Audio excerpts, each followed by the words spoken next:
Good afternoon. I'm Katie Yankosik. I'm coming to you from Alaska at the Grace to Recover, the channel The Grace to Recover. We are working through my book, Recover in Color, which is a workbook that has art therapy, talk therapy, and music therapy all combined into a year-long program, one worksheet per week.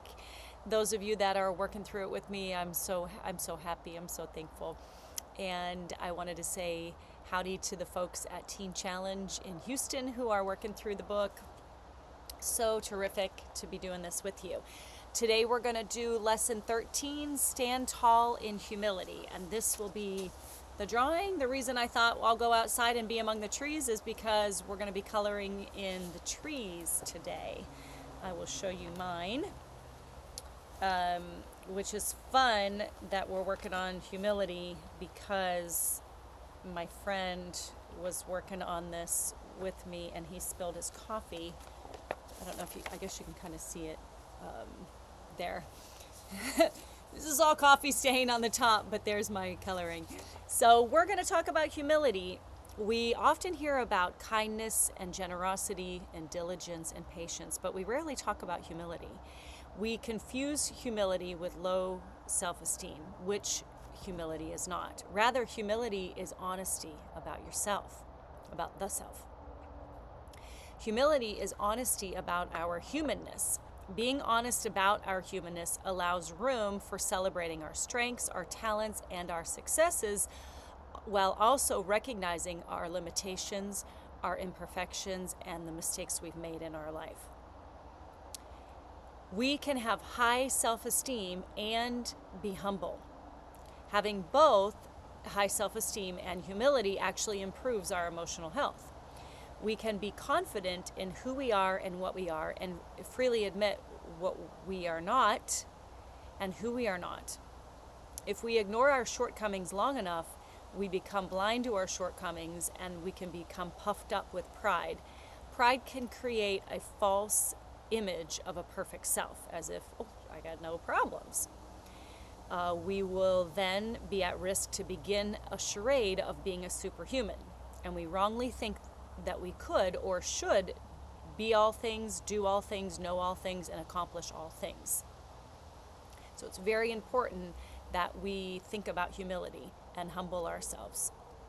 Consider this scripture. This is from the book of Isaiah in the Old Testament, chapter 46, verses 19 and 20. It's an interesting scripture.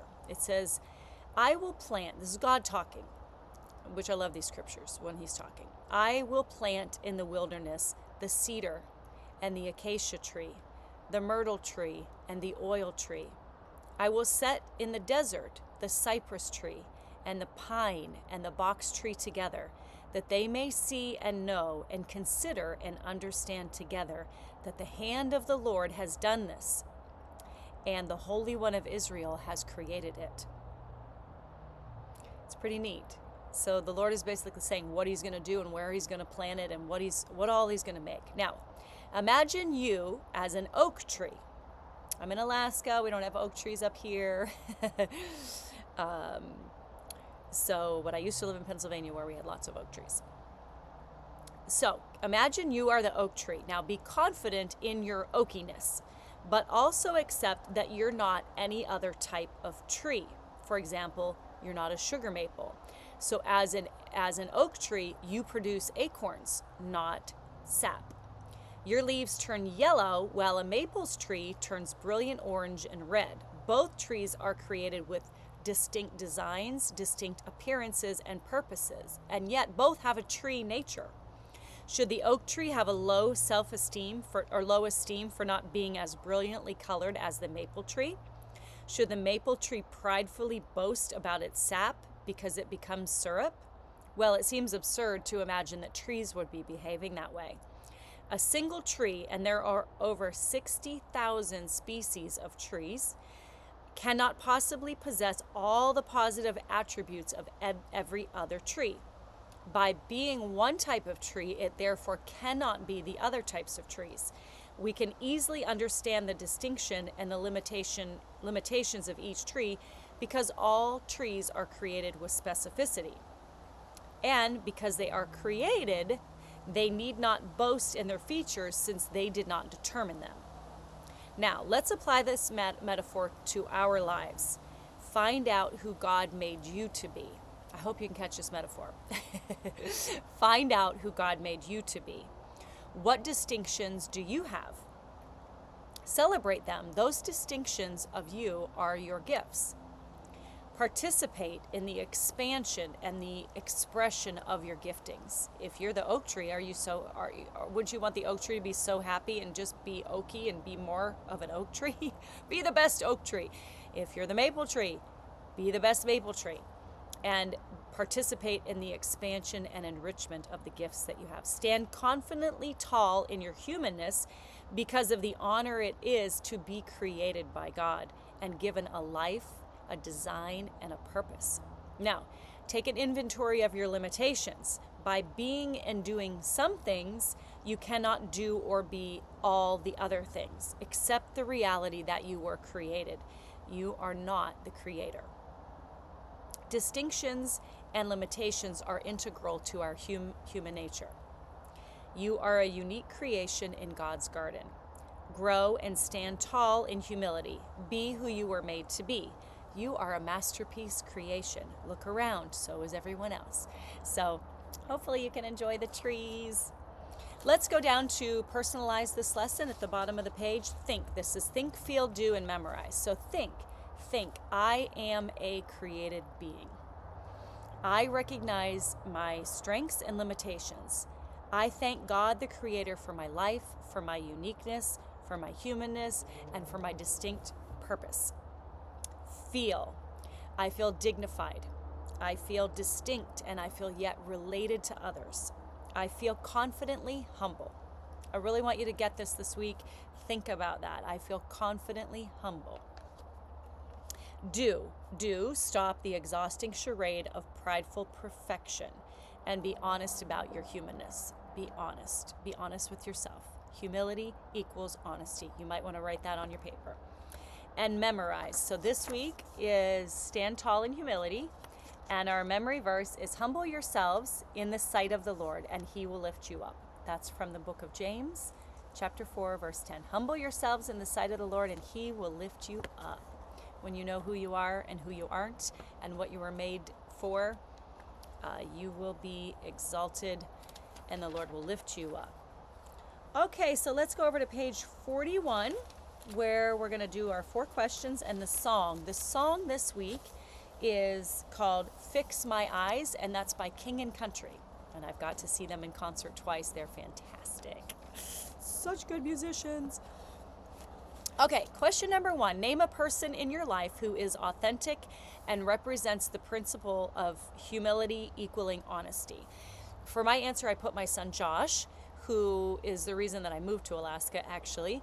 Josh is very gifted and very talented, and yet he's making some decisions right now that show that he knows what he is not, and he's trying to really live into his giftings. You can find him over on the channel called Dead Men. If you type in Dead Men Alaska or Dead Men, you'll see Josh and see some of his talent. Number 2, make a written inventory of your distinctions and limitations, so your strengths and limitations. So I did one in each category. I put for physical, emotional, spiritual, and relational. I will tell you physical. My distinctions are I'm tall and skinny. My weakness in the physical category is that I'm pretty weak. Honey, I can't open this. I don't have enough muscles.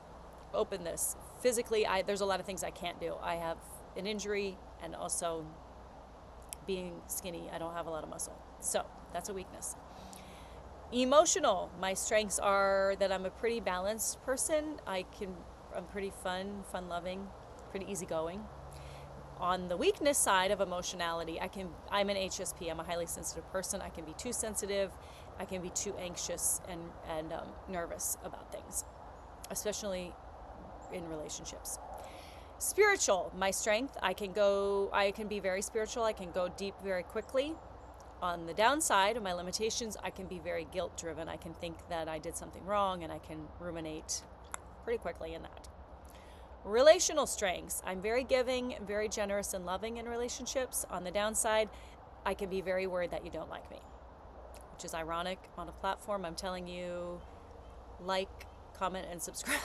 I think I should say, like, don't like this video because I'm working on humility. No, that's one of the shortcomings. And sometimes you'll see that, like, a strength and a weakness go together. And if you're not careful and understand the strength, that if it's not managed correctly, it can become a liability or a limitation. So I'll be curious to see what some of you write for number 2. Number 3, what is your purpose in life? So just like the maple tree is making brilliant colors in the fall and producing syrup or sap that goes on to make syrup, the oak tree is making acorns.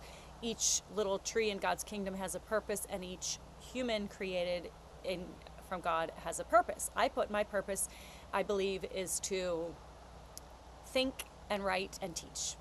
My purpose. So, number 4, how does accepting your human limitations affect you for better or worse? And I put, it affects me for better because I feel the freedom and I feel off the hook. I feel off the hook for being all things to all people at all times, doing all things, accomplishing all the goals, and having that sense of urgency, which I struggle with. I wanted to add here there's really a great psalm that I love. It's Psalm 103, and it talks about that, it's the one that you may know that talks about as far as the east is from the west, that's how far our transgressions are from him. God separates us. It separates us from our sin and our transgression, and he shows great mercy and compassion on us. He can acquit us if we fear him and believe that Jesus is who he says he was and did what he did, die for our sin, to reconcile us to God. Then he remembers our iniquities no more. We are saved. This psalm also says that for the Father, he knows our frame and he remembers that we are dust. So it makes me think of when my littlest son, Will, was a little cranky baby and little cranky 1-year-old, 2-year-old, and my husband would want to like punish him, and I would be like, but he's so tired, or he hasn't had a nap, and he needs a snacky, or we have to get his little lovey, and I would kind of like coddle him a little bit, but it was like I was remembering that he was just a little baby, or he was just a little guy, and we were maybe asking too much of him to go out at a restaurant and wait for 45 minutes and behave in a little booth. So in that way, it reminds me of Psalm 103, where the Lord remembers our frame. He knows our humanity. That's honest. That's like humility, because it's honesty. He knows we are dust. He knows we are limited, created beings because he created us. Pretty easy for the Creator to remember. Like if you have a bunch of artwork on your walls and one of them is the painting you did, you remember doing that. You remember that you created that. Okay, that is a wrap from outside today. Let me know if you like me being outside. Hopefully the noise is good, not too bad, and you can hear me. And hit me up with the comments below and come to my website and leave me an email. I love to hear from you guys. I'm for you. I'm proud of you doing recovery work, and I'm right there with you. God bless. See you next time.